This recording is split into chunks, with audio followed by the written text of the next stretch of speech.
Good morning dear student. Diploma in civil engineering 6 semester का design of steel structure का पहला lesson में कुछ पढ़ाए थे। उसमें जो हम बताए थे कि मात्रा के आधार पर स्ट्रक्चरल स्टील का वर्गीकरण, तो मात्रा के अनुसार जो है, जैसे जैसे हम कार्बन की मात्रा कम बेसी करेंगे तो उस तरह स्टील के प्रकार बनते जाएंगे। ठीक है, तो उसके हिसाब से हम पढ़े थे लास्ट में कि मध्यम और उच्च क्षमता वाली माइक्रो रोल्ड स्टील, ठीक है, उसके बारे में हम बात किए थे। ठीक है, जिसमें जो कार्बन की मात्रा थी वह बहुत कम रखते थे। ठीक है, यानी कि उसमें कार्बन की मात्रा जो थी वह बहुत न के बराबर थी। ठीक है, तो आज ये सेकेंड क्लास इसकी चलेगी। तो आज हम बात करेंगे इसमें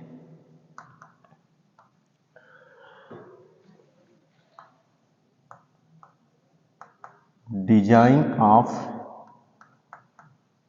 स्टील स्ट्रक्चर।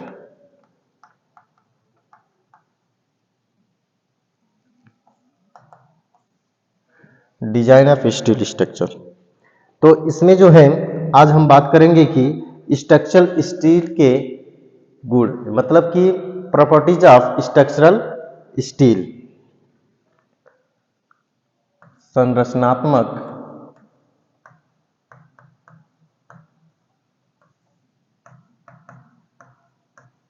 स्टील के गुण, properties of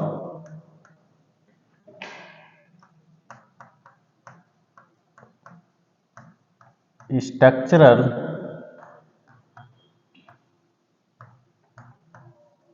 steel, properties of structural steel.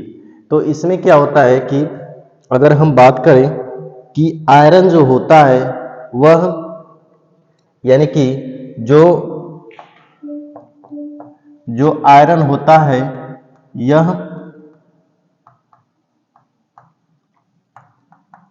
यह जो है पृथ्वी पर लौह अयस्कों के द्वारा या पिग आयरन के रूप में पाया जाता है। यानी कि पृथ्वी के पर, यानी पृथ्वी के अंदर या पृथ्वी पर यह जो है लौह अयस्क या पिग आयरन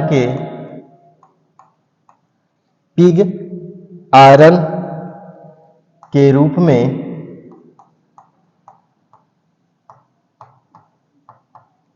पाया जाता है। ठीक है, पिग आयरन के रूप में पाया जाता है।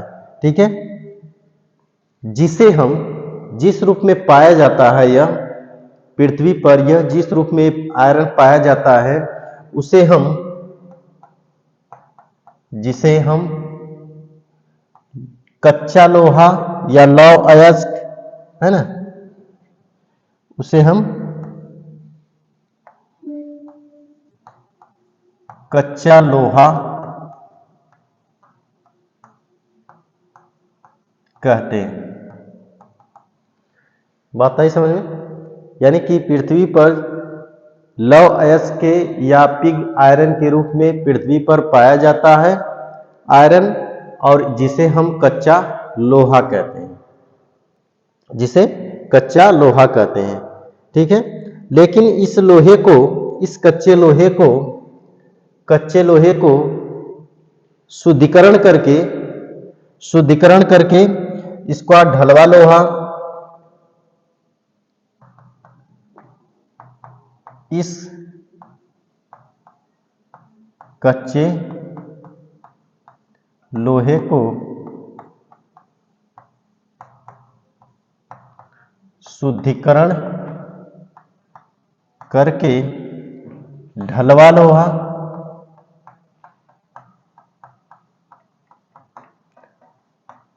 पिटवा लोहा,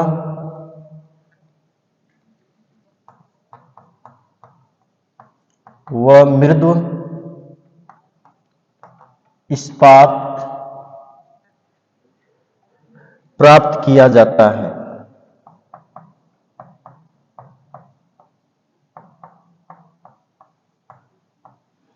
मृदु इस्पात प्राप्त किया जाता है जिसमें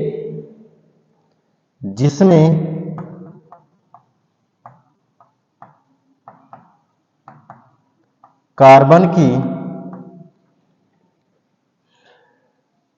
प्रतिशत मात्रा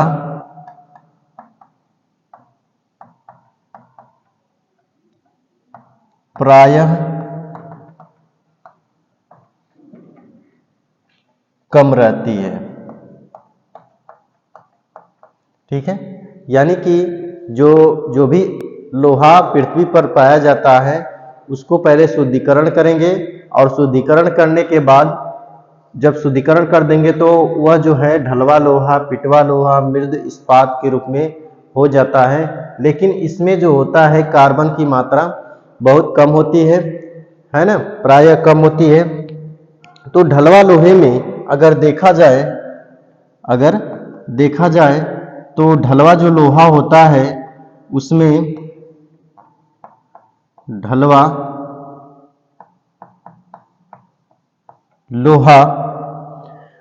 लोहा में अगर देखा जाए तो उसमें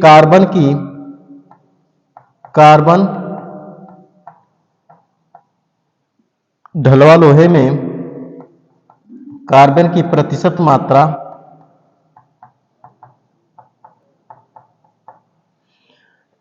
मात्रा 2 से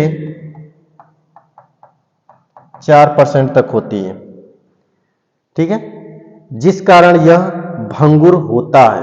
यानी कि इस ढलवा लोहा जो होता है इसमें 2 से 4% तक इसमें कार्बन की मात्रा होती है और इसी कारण यह क्या होता है, भंगुर होता है। लेकिन इसकी संपीड़न सामर्थ्य बहुत ज्यादा होती है।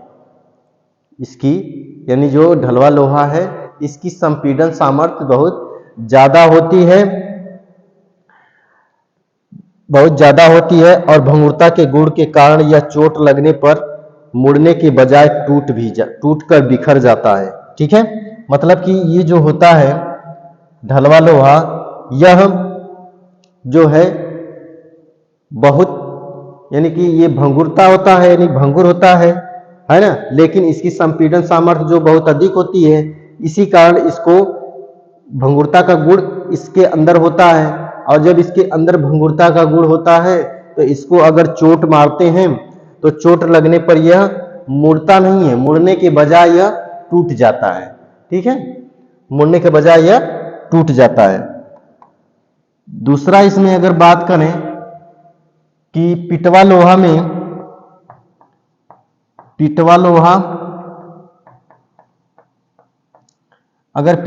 को देखा जाए तो पिटवा लोहा में जो कार्बन की मात्रा होती है, कार्बन की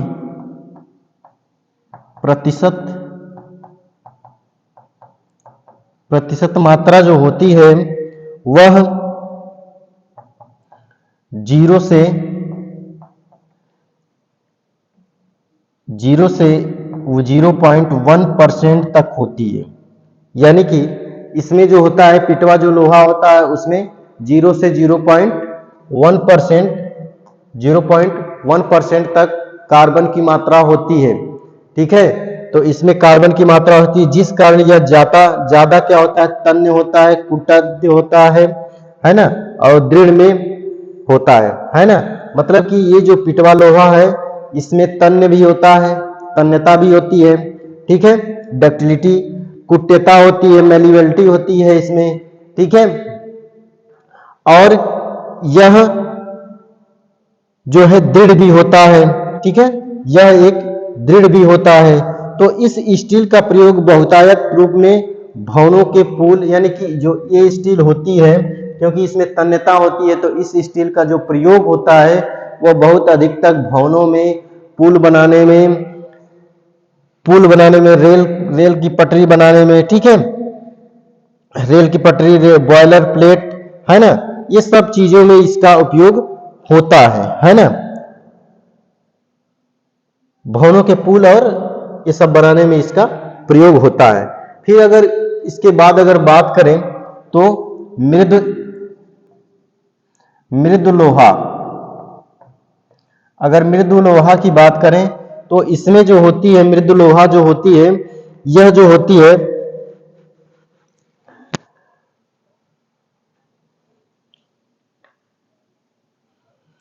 अगर मृद लोहा की बात करें तो यह इसमें जो होती है यह उच्च कार्बन स्टील में होती है, ठीक है। लेकिन इसमें जो प्रतिशत की मात्रा होती है वह जो होती है वह जो होती है 0 से लेकर 0.75 से 0.75 से 1.0% तक कार्बन की मात्रा होती है। और इसकी संपीड़न सामर्थ्य जो होती है ये पिटवा लोहा के बराबर ही होती है। इसकी संपीड़न सामर्थ्य जो होती है पिटवा लोहे के बराबर होती है, यानी बराबर या कह सकते हैं या उससे कुछ ज्यादा होती है, उससे कुछ ज्यादा होती है ना, थोड़ा कुछ ज्यादा होती है। और यह उच्च कार्बन स्टील में के नुमा होती है, ठीक है ना, जिस कारण इस पर स्लेस जोड़े हो गया, छैनी हो गई, लकड़ी काटने के लकड़ी काटने की जो आरी होती है ना, वो सब इसी लोहे से बनाते हैं, मृद इस्पात लोहे से, ठीक है। तो ये सब कार्य इससे, यानी कि ये मृद लोहा जो होता है ये कार्य इससे किया जाता है, ये सब बनाने में, इंस्ट्रूमेंट बनाने में किया जाता है, ठीक है। और इसका जो प्रयोग होता है, और जैसे प्रयोग हुआ है जैसे रेलवे की लाइनें, बॉयलर, ये इत्यादि चीजें इससे बनाई जाती हैं, ठीक है। तो कुछ ऐसे भी संरचनात्मक स्टील हैं जो जो ग्रेड के अनुसार विभाजित किया गया है। जैसे संरचनात्मक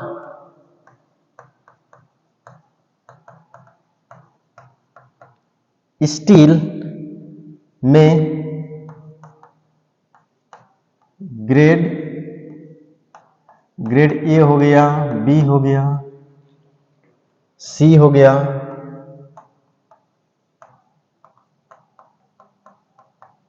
सी के अनुसार, ठीक है। तो इसके अनुसार अगर देखा जाए तो आयरन में कार्बन, मैग्नीज, सल्फर, आयरन में कार्बन में आयरन में मतलब कि लोहे में, आयरन में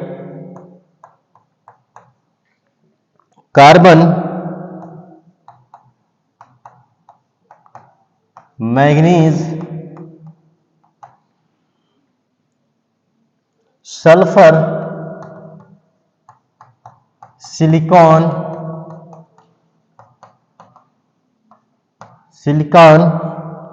व फास्फोरस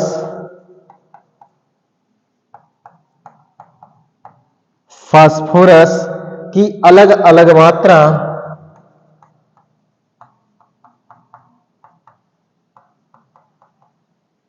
अलग मात्रा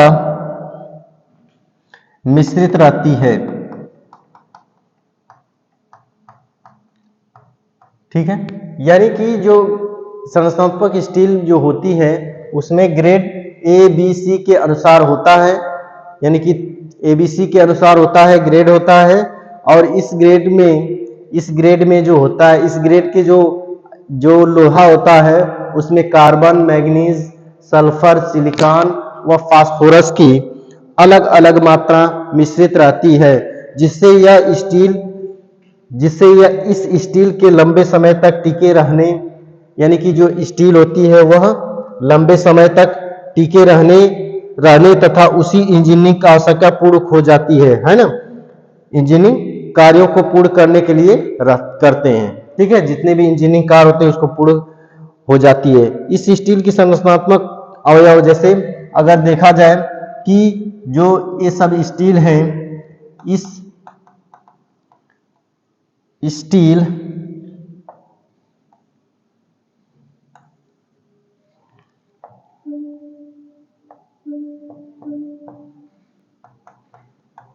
इस स्टील के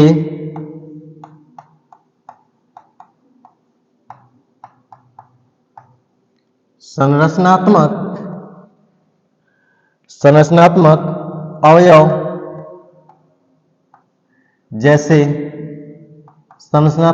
जैसे हो गया चैनल, आई खंड, टी खंड,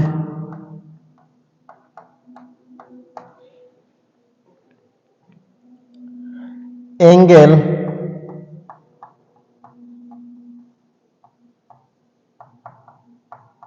आदि, तथा इनको जोड़ने के लिए जैसे चैनल हो गया, आई खंड हो गया, टी खंड हो गया, एंगल हो गया, इन सभी को जोड़ने के लिए हम रिवेट का प्रयोग करते हैं। ठीक है, रिवेट का प्रयोग करते हैं, बोल्ट का प्रयोग करते हैं, नट का प्रयोग करते हैं, तार का प्रयोग करते हैं। ठीक है, इलेक्ट्रोड का प्रयोग करते हैं, पूरक छड़ों का प्रयोग करते हैं। ये सब कार्य हम इसको जोड़ने के लिए करते हैं। ठीक है, तो स्टील खंड का जो आईएस कोड होता है, जो स्टील खंड का आईएस कोड होता है, वह आईएस कोड के अनुसार विचार करने के अनुसार बनाया जाता है। ठीक है, फिर जो है अगर देखा जाए स्टील खंड का आईएस कोड, स्टील खंड का आईएस कोड, अगर आईएस कोड की हम बात करें तो जो आईएस कोड होता है 2062 पहला हो गया, दूसरा है 1977, फिर 55, 17, 3502 व 8500। तो ये सब जो आईएस कोड है इस पर विचार करके ही हमें खंड बनाते हैं। ठीक है, और स्टील खंडों को बनाते हैं। ठीक है, फिर रिवेट अगर देखा जाए, रिवेट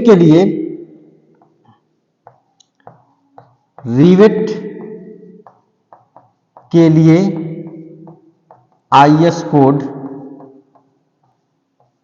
अगर रिवेट के लिए आईएस कोड देखा जाए तो यह जो होता है रिवेट के लिए आईएस कोड अगर देखा जाए तो ये होता है 1148, 1149,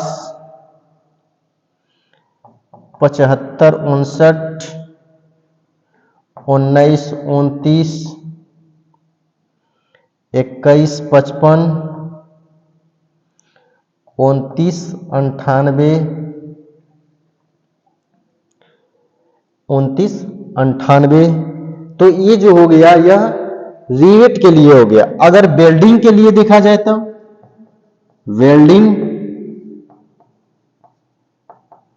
वेल्डिंग के लिए IS code,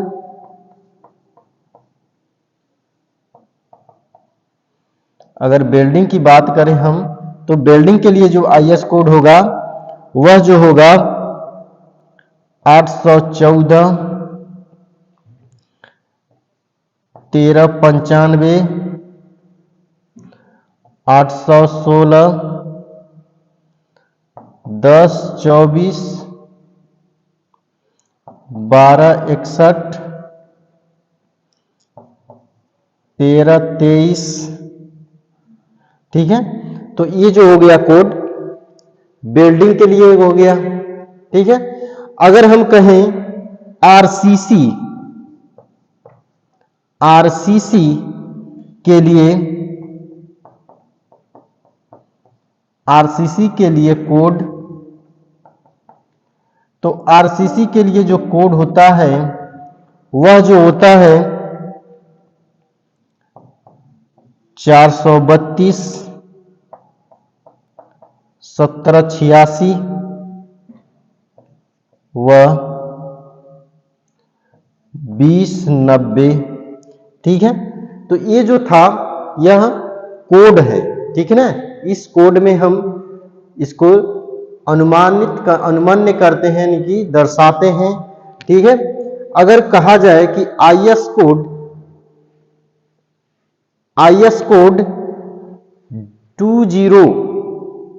IS code 2062 IS code 2062 और 1992 के अनुसार अगर देखा जाए तो स्ट्रक्चरल स्टील में निम्न विशेषताएं निर्धारित की गई है। ठीक है,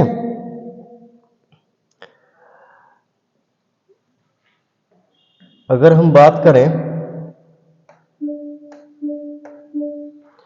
कि आईएस कोड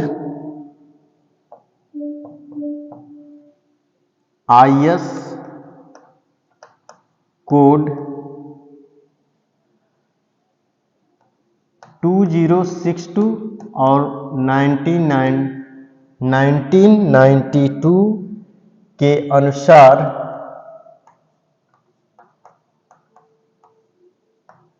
अनुसार स्ट्रक्चरल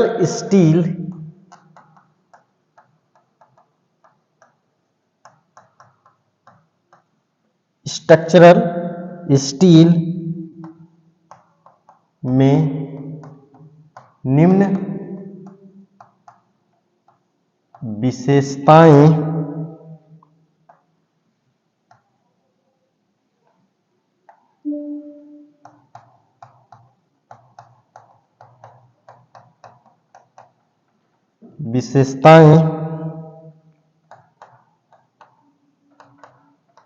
निर्धारित की गई है। ठीक है, तो पहला इसमें जैसे भौतिक विशेषताएं के बारे में हम बात करेंगे। भौतिक विशेषताएं,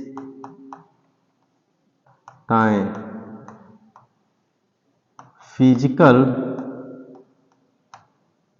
प्रॉपर्टीज।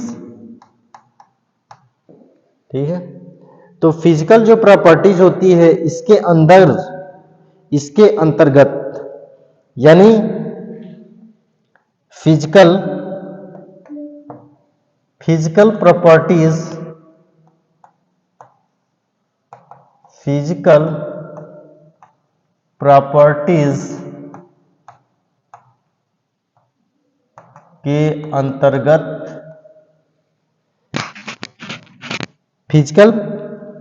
प्रॉपर्टीज के अंतर्गत स्ट्रक्चरल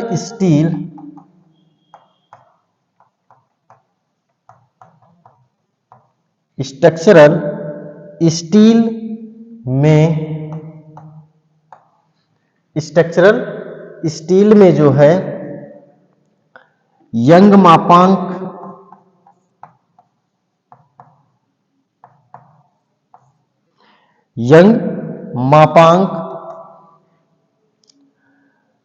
2 × 10⁵ न्यूटन प्रति mm²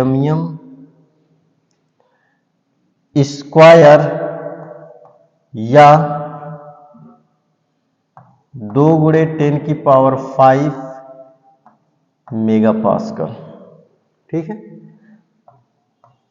दूसरा बात करें हम घनत्व। अगर घनत्व की बात करें तो घनत्व जो होता है 78.5 किलो न्यूटन प्रति मीटर क्यूब या 222.458 किलोग्राम प्रति क्यूबिक फीट। तीसरा अगर बात करें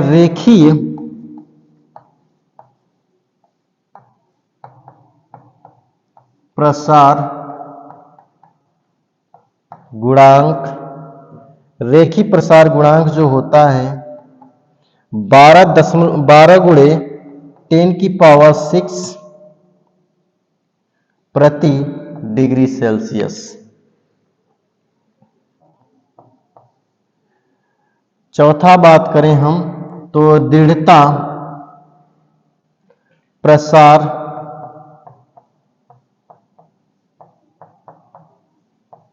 गुणांक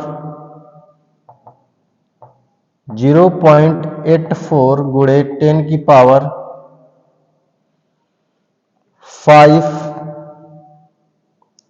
से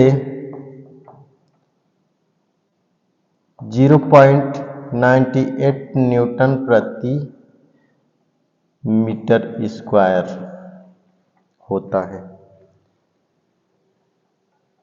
ठीक है, तो यानी कि इसकर अगर फिजिकल प्रॉपर्टी की बात करें, फिजिकल प्रॉपर्टीज की बात करें तो हम इसमें ये देख रहे हैं कि फिजिकल प्रॉपर्टी के अंतर्गत जो स्ट्रक्चरल स्टील जो होती है उसमें जो होता है स्ट्रक्चरल स्टील जो संरचनात्मक स्टील होती है उसमें जो होता है कि यंग मापांक, घनत्व और रेखी प्रसार गुणांक, दृढ़ता प्रसार गुणांक, ये सब जो चीजें हैं इसका जिक्र आता है फिजिकल प्रॉपर्टीज में।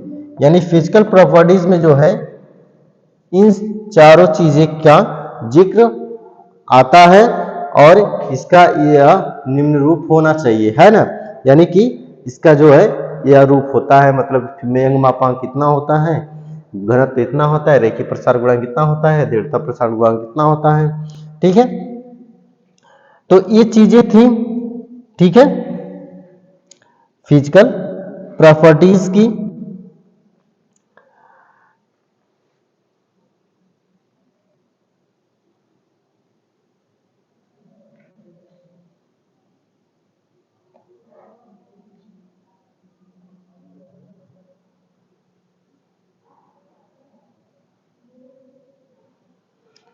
ठीक है, आज के लिए इतना रहने दे रहे हैं, अगली क्लास कल चलेगी। Okay bye, thank you.